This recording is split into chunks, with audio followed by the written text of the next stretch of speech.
All right, so we've gone through a long process of figuring out what Aristotle is trying to say here, right? So we know the basic things that exist, and we know that the most fundamental is the particular substance. We are the particular substance. We have a form and we have matter. Our form gives us our particular nature, which organizes our matter structurally so that we can perform our function. And then we just found out that function is the use of our reason to read into the intelligible world. And why do we have that particular function? It's so we can become more like the unmoved first mover, who by necessity has to exist in order to explain why there's change in the world.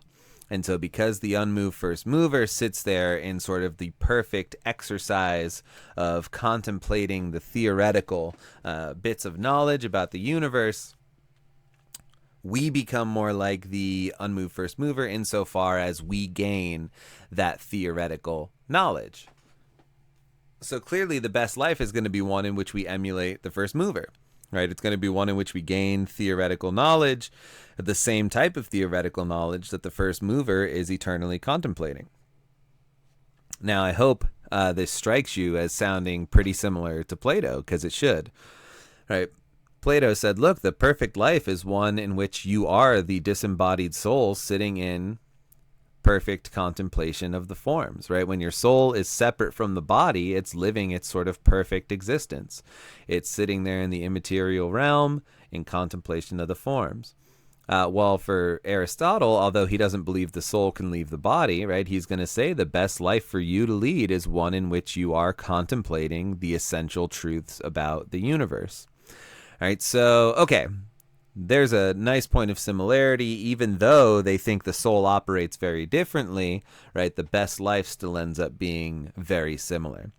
Okay, so how do we gain this theoretical knowledge, right? How is this possible for us to actually become like the first mover? Well, we do that through demonstration.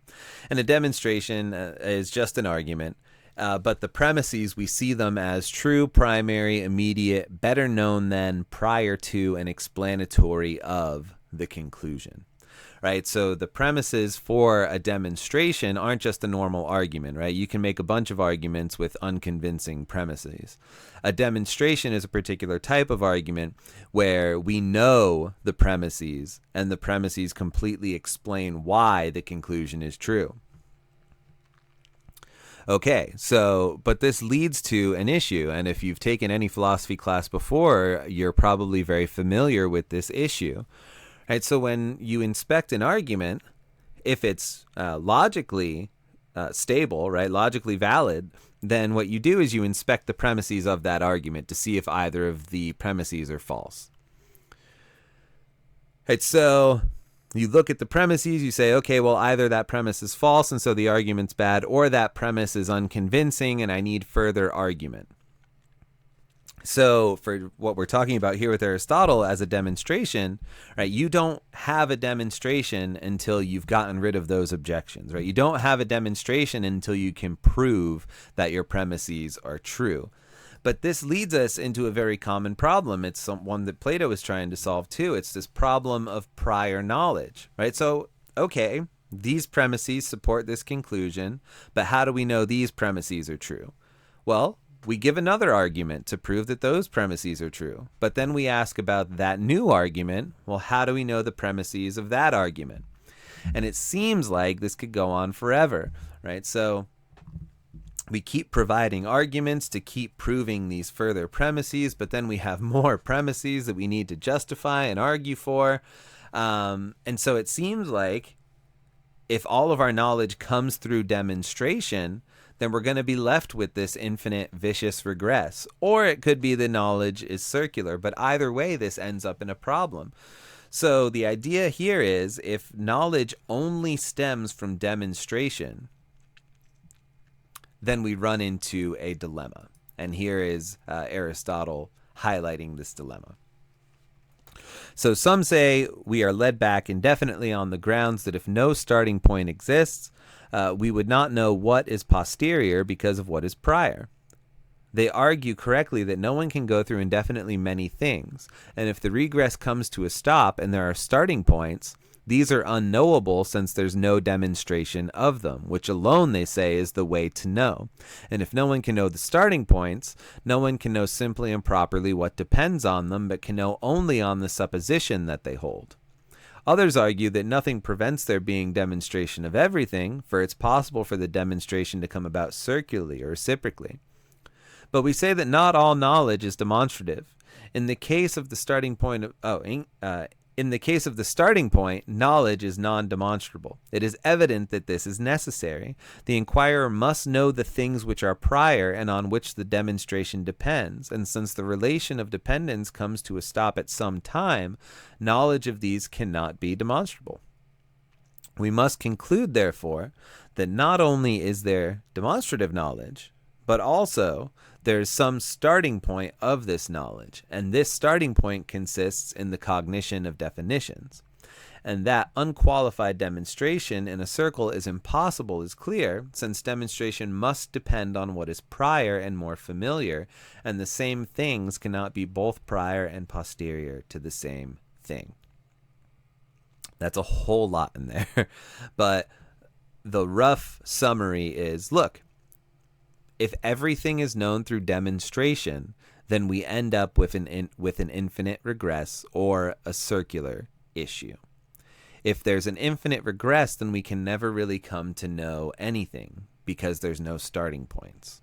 But if it's circular, well, then this thing that's supposed to be more true than the conclusion is also uncertain until you prove it in a circle. But then it's both prior and posterior to itself. Here, in other words, if everything is demonstration, then we would end up either demonstrating knowledge infinitely, since each argument would have premises which must be demonstrated, or we would have to reason in a circle, but this would mean that our premises are not more well known than our conclusion, since we then have to use the conclusion to justify the premise. So to gain demonstrative knowledge, there must be starting points which are just simply known, or known by a different process, not through demonstration.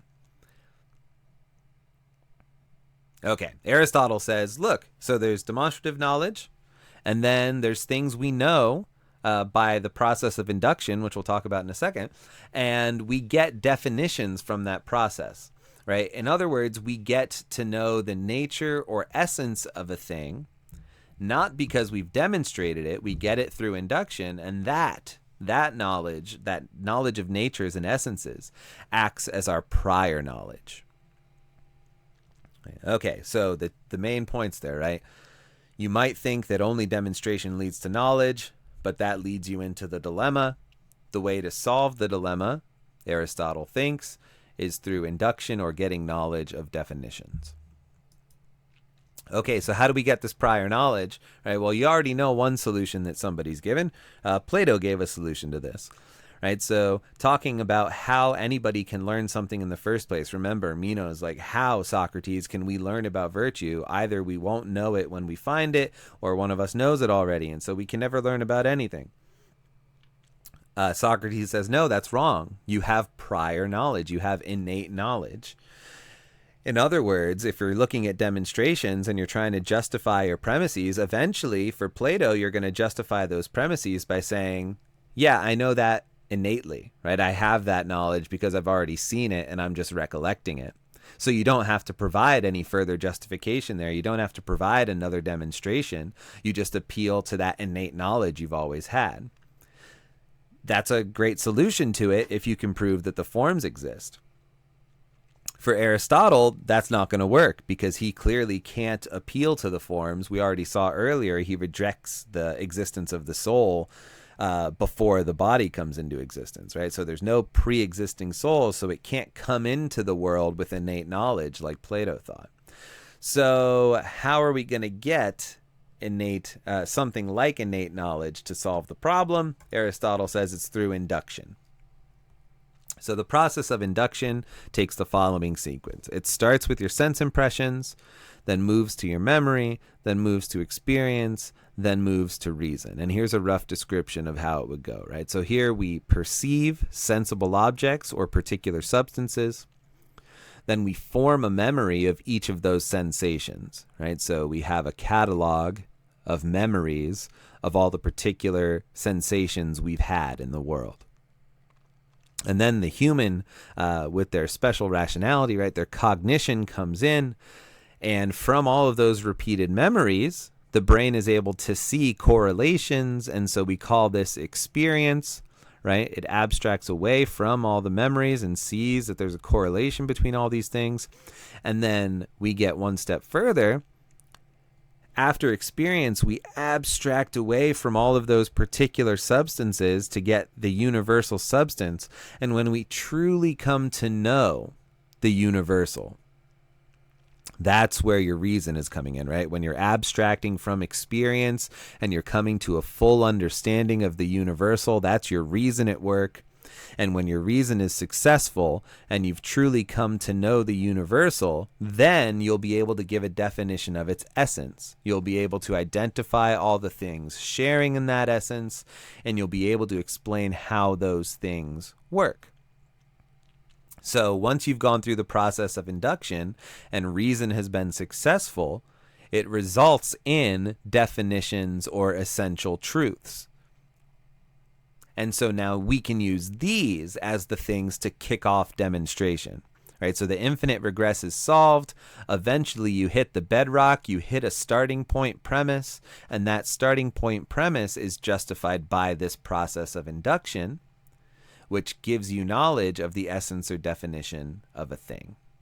So you don't have to keep chasing it back any further. Induction comes in and solves it. This slide I actually covered earlier by accident. So experience and reason are both scientific terms here, and that just relates to the practitioner versus the theorist, right? When we were talking about the doctor who can treat patients but doesn't know why the treatments work versus the doctor who understands both, what treatments will work and why they work. So that's why induction is so special, right? Because it has these two particular things in it, experience and reason. And experience allows us to move beyond memory and see the correlations between things. But reason takes us that step further and gives us the theoretical understanding of why those correlations exist in the first place, right? So we start to understand the actual causal structure of the world. And that's why we come to know the essence or definition. So for Aristotle, that knowledge, right, the knowledge that results from induction is not innate. It doesn't come with us preloaded from the immaterial world. Instead, our sense perceptions kick off this process. Right? It kick off the process of induction, which, when it gets combined with the powers of the human intellect, we extract knowledge for these repeated perceptions. Okay, so knowledge is not innate. It's a result of the human body seeing things in the world and applying its reason to them, which should make sense to you because Aristotle's been saying that the entire time. So here's how an argument might go if you're looking for an example, right? We find out that human beings are rational animals by induction, right? We see all these different humans, we get the experience, and then we start to extract their essence. And then now we know that rational animals make judgments in terms of their sensations, right? That's just part of the definition or essence of what a rational animal is. And so then that allows us to argue that human beings make judgments in terms of those sensations. And so now you have an argument that it's a demonstration that doesn't need any further demonstration because your premise has been justified by induction. And one thing I wanted to say here is notice how similar Plato and Aristotle are once again, right? So although they disagree about where the knowledge comes from, right? For Plato, it's the immaterial realm and the forms. It's innate knowledge. For Aristotle, it's an exercise of the human intellect through induction. But for both of them, true knowledge is held at the level of the universal, right? The forms are the universal essence of things. That's where you get your knowledge. For Aristotle, it's induction. Induction gives you knowledge of the universal essence or definition of things. So knowledge still comes from roughly the same type of place for them, right? From the same types of reasoning, but where they come from differs. And so Here's our overall conclusion. I don't need to read this again for you. We're also out of time. So this is now the end of Plato's metaphysics. We understand who we are, how we are, and why the universe